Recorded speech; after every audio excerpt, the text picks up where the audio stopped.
Hello everyone and welcome back to CA master ji. तो हमने अपना लास्ट लेक्चर में जीएसटी रजिस्ट्रेशन को डिटेल में पढ़ा था। आज के लेक्चर में हम पढ़ने वाले हैं जीएसटी रिटर्न्स के बारे में। तो वीडियो कैसी लग रही है आप हमें कमेंट करके बताइए, और वीडियो में कोई कमी लगती है तो भी हम उसको नेक्स्ट लेक्चर्स में सुधारने का प्रयास करेंगे। तो इस वीडियो को ज़्यादा शेयर कीजिए। चलिए स्टार्ट करते हैं।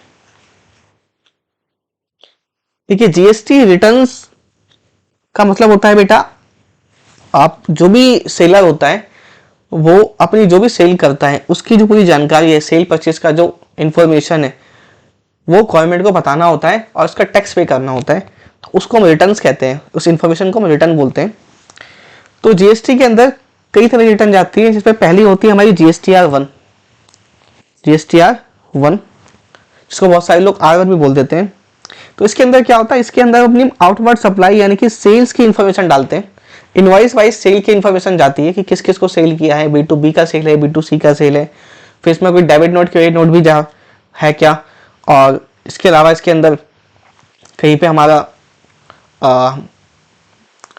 एक्सेस एंड वाइज डिटेल भी जाती है, उसमें अमेंडमेंट हुआ तो वो भी जाता है। तो ये आपको 5 करोड़ तक की अगर आपका टर्नओवर है तो मंथली 11 तारीख तक फाइल कर देना चाहिए।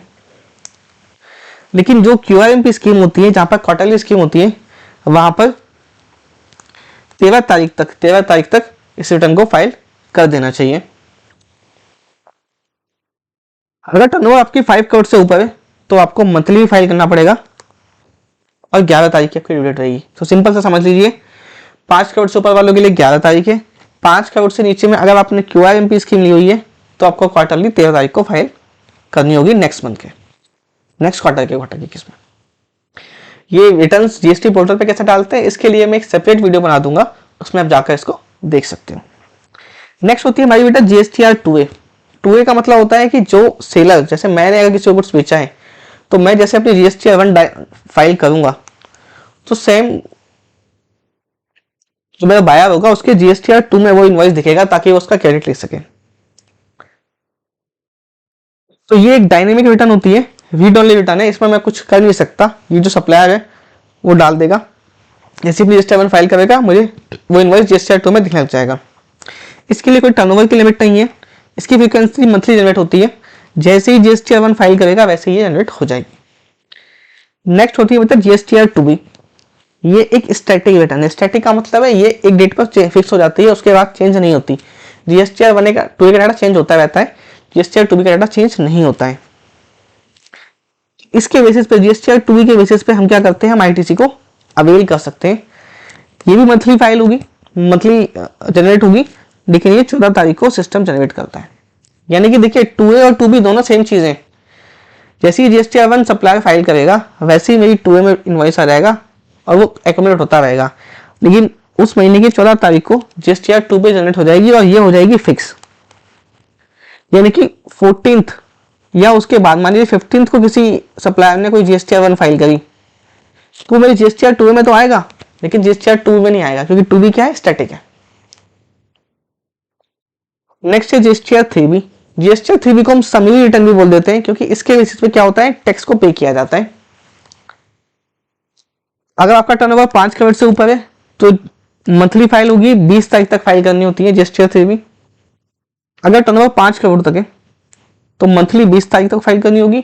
और QRMP स्कीम के केस में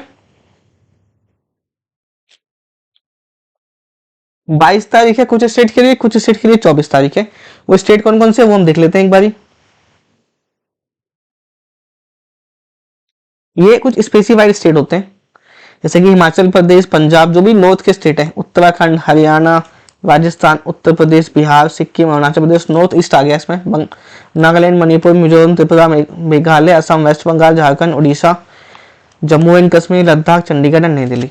तो ये जो भी नॉर्थ ईस्ट के स्टेट है इन सबके लिए क्या ड्यू डेट हो जाएगी, QRMP के केस में 24 तारीख हो जाएगी। बाकी सारे केसेस में GSTR 3B 22 तारीख को ही फाइल करनी होगी QRMP के केस। सॉरी, उल्टा बोल दिया मैंने, नॉर्थ ईस्ट के केस में 22 तारीख रहेगी, बाकी सबके केस में 24 तारीख रहेगी।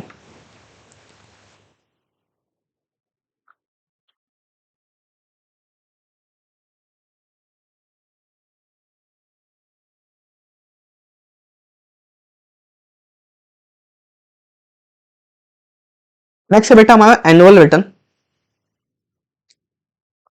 एनुअल रिटर्न क्या होती है? पूरे मंथली हर हर महीने हम जीएसटीआर 3B, जीएसटीआर 2B, अपना जीएसटीआर 1, जीएसटीआर 3B फाइल करेंगे। तो इसमें कोई कहीं कुछ इनवॉइस रह जाते हैं, कोई डिस्क्रिपेंसी आ जाती है, कुछ गलत अपलोड हो जाता है, तो पूरे साल का जो लेखा जोखा है वो उसके लिए हम डालते हैं जीएसटीआर 9 यानी कि एनुअल रिटर्न। इसकी लिमिट क्या है? अगर आपका टर्नओवर 2 करोड़ से ऊपर है तो आपको जीएसटीआर 9 फाइल करनी है, एनुअली फाइल करनी है, 31 दिसंबर तक फाइल करनी है of the following financial year. यानी कि अगर मैं बात करूं फाइनेंशियल ईयर 2023-2024 की, तो उसमें 31 दिसंबर 2024 तक आपको इसकी एनुअल रिटर्न फाइल करनी है। जीएसटीआर 9C होती है हमारी रिकंसिलिएशन स्टेटमेंट। ये उन्हीं को फाइल करनी होती है जिनका टर्नओवर 5 करोड़ से ऊपर होता है।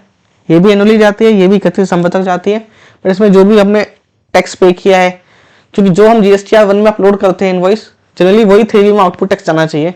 उसमें कहीं डिफरेंस आ गया है, या 2B वर्सेस जो हमने इनपुट क्लेम किया है 3B, उसमें कोई डिफरेंस आ गया है, तो उन सबका रिकंसिलिएशन यहाँ पे किया जाता है। नेक्स्ट है जीएसटीआर 4 जो होती है कंपोजिशन टैक्स पेयर्स के लिए, जो छोटे कर्मचारी होते हैं उनके लिए, ये भी एनुअली फाइल करनी होती है।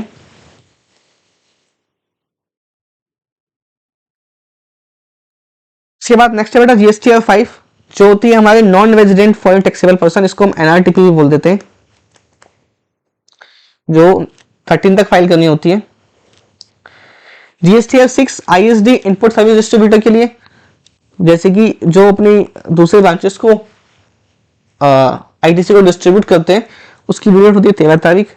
जीएसटीआर 7 जो कि टीडीएस जो काटती है, टैक्स रेटिंग अथॉरिटी होती है, उनकी रिटर्न होती है, वो 10 तारीख तक जानी होती है।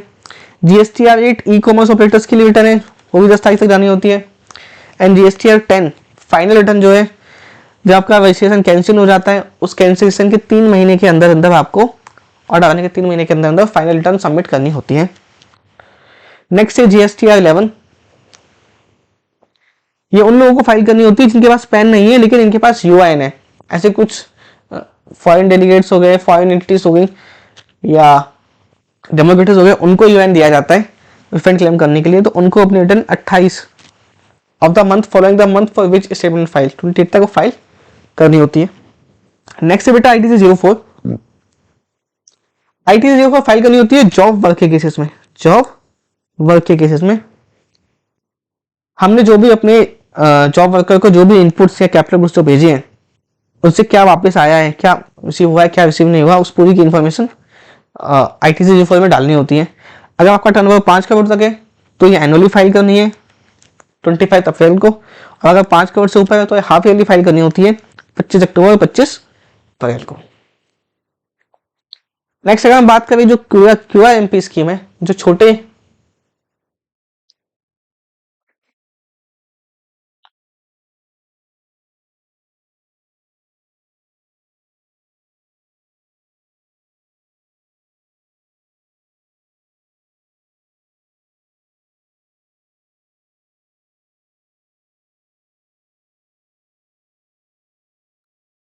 क्यूआरएमपी स्कीम है, जो छोटे टैक्स पेयर होते हैं उनके लिए एक ऑप्शन अवेलेबल होता है कि वो अपना रिटर्न मंथली फाइल ना करके वो अपना क्वार्टरली रिटर्न फाइल कर सकते हैं। अगर का टर्नओवर अप टू 5 करोड़ है तो, और टैक्स को मंथली उनको पे करने का ऑप्शन रहता है। तो इसमें दो मेथड होते हैं, एक तो होता है fix sum method. Fix sum method का मतलब क्या होता है? अब मंथली रिटर्न केस में जो आपने टैक्स पेड लास्ट मंथ किया था वो आपको टैक्स पे करना पड़ेगा। दूसरा होता है self assessment method. Self assessment method के अंदर क्या होता है, जो टैक्स की पेमेंट होती है वो फॉर्म जीएसटी पीएमटी 06 में होती है, टैक्स लायबिलिटी को कंसिडर करके कि क्या आपका इनवर्ट सप्लाई था, क्या आउटवर्ड सप्लाई था, उसके बेसिस पे आप टैक्स लायबिलिटी निकालोगे, और जो निकल कर आता है उसको आप फॉर्म जीएसटी पीएमटी 06 में फाइल कर दोगे बेटा।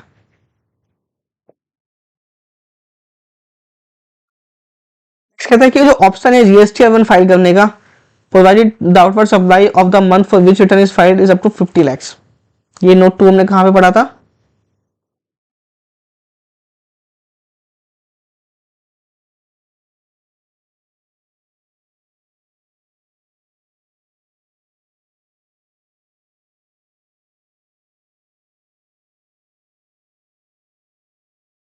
आईएफ के लिए फाइल करने का जो स्टेटमेंट का वो 50 लाख तक की सप्लाई के लिए दिया गया। ये यहाँ पे ये कहाँ गया, यहाँ पे था। ठीक है, तो इसी के साथ हमारा रिटर्न्स का चैप्टर खत्म होता है। कोई डाउट हो तो आप कमेंट करके डेफिनेटली पूछ सकते हैं, और वीडियो कैसे लग रहा है हम कमेंट करके जरूर बताएं। कोई डाउट हो तो हमसे कांटेक्ट करें, और रिटर्न फाइलिंग या किसी भी लीगल एडवाइस के लिए आप डिस्क्रिप्शन में दिए गए नंबर पर हमें कॉन्टैक्ट कर सकते हैं। चलिए मिलते हैं अपने नेक्स्ट वीडियो में। Till then bye bye, take care.